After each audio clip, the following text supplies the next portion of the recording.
This panel has cooled down.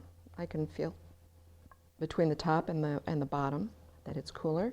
In the meantime, I've made some paint here, some pigment of white, a little graphite gray, and just a hint of blue, something that's lighter but opaque. And what I'm going to do is paint the top and fuse it, and then let it cool again completely. But I'm going to let the air bubbles, I'm not going to worry about that.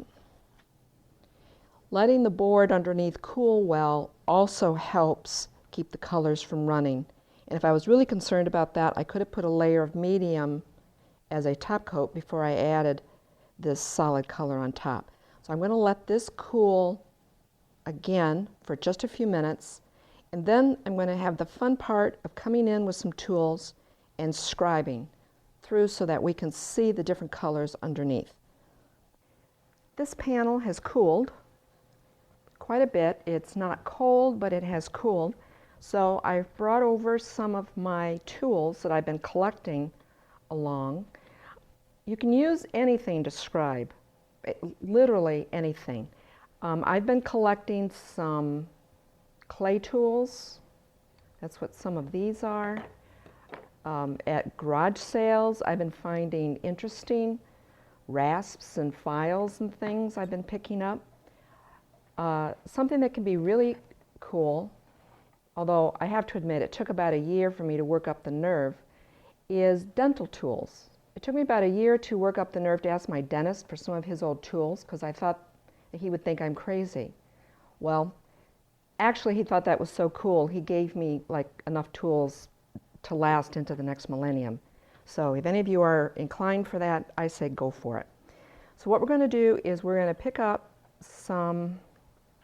couple things here and start inscribing into this, and just making any kind of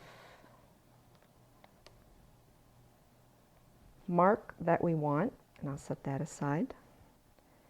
It can be a skinny mark, it can be shallow, it can be really deep. What we're doing is we're cutting down through this top layer and starting to show the colors underneath. So what I'm going to do is make some marks. I can come back if I want and just scrape off this edge that sticks up, or I can leave it. It becomes part of the texture of the piece. Sort of depends on the look that you want. But because I have mixed colors under there, it's going to give a colorful look. I think I'm going to stop with this tool.